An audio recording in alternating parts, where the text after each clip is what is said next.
بانگەوازی کۆمیتەی ناوەندی کۆمەڵە بۆ مانگرتنی گشتی لە کوردستان.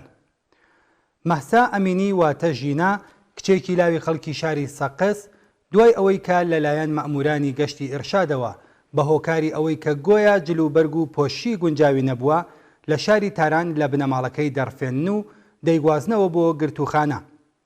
مەحسا پاش چەند کاتژمێر دەست بەسەربوون لە حاڵێکدا کە چوو بۆ کۆماوە ڕەوانەی نەخۆشخانە کرا.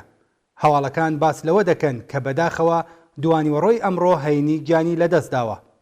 قەتڵی ناخهەژێنی ئەم کچە گەنجە دەنگدانەوە و کاردانەوەیەکی بەربڵاوی لە ناو بیرروڕای گشتیدا لە ناوەوە و دەرەوەی وڵات لێکەوتووەتەوە و کۆمەڵگەی کوردستان و ئێرانی بەگشتی ڕاچەڵەکاندووە. ئێمە ئەو جەنایەتە دەوڵەتیە بە توندی مەحکوم و ڕسوا دەکەین و هاوخەمی و پەژارەی قوڵی خۆمان بە بنەماڵەکەی مەحسا ڕادەگەێنین و خۆمان بە هاوبەشی غەم و پەژارەیان نەزانین. نابێت ئیزن بدرێت کە مەئمورانی ڕژیم ئاوا بێباکانە دەست درێژی بکەنە سەر مرۆڤە شەریف و ئازادی خوازەکان. پێویستە بربەد و پادبوونەوەی جەنایەتی هاوشێوەی ئەم کارەساتە بگیردرێت.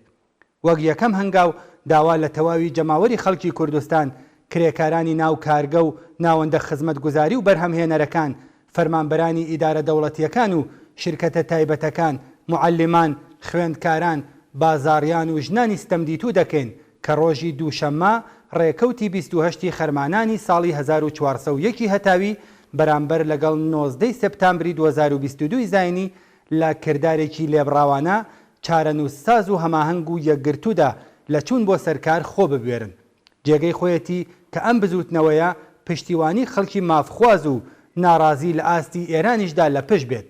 داوا لە هەموو پارت و ڕێکخراوە سیاسیەکان و دامەزراوە کۆمەڵایەتی و جەماوەریەکان و کەسایەتی خەباتکار و ئازادی خوازەکان و زیندانیانی سیاسی و چالاکوانان و ڕێکخراوەکانی داکۆکی لە مافی ژنان و تۆڕە کۆمەڵایەتیەکان و ناوەندەکانی زانیاری دەکەین چالاکانە پاڵپشتی ئەم بزوتنەوەی خەڵکی کوردستان بکەن. ئەم حرەکەتە یەکگرت و هاواهەنگە پەیامێکی ڕوونی خەڵکی کوردستانە بۆ کۆماری ئیسلامی. پێویستە دەست بەجێ ئەنجامدەرانی ئەم تاوانە بەڕای گشتی بناسێنرێن و لە سەرکردەوەی تاوانکاریان سزا بدرێن.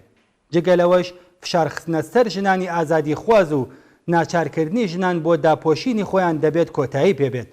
خەڵکی ئازادی خواز و یەکسانی خواز چیتر تەحملی ئەو جۆرە گوشارە دژە مرۆڤانەیە ناکەن.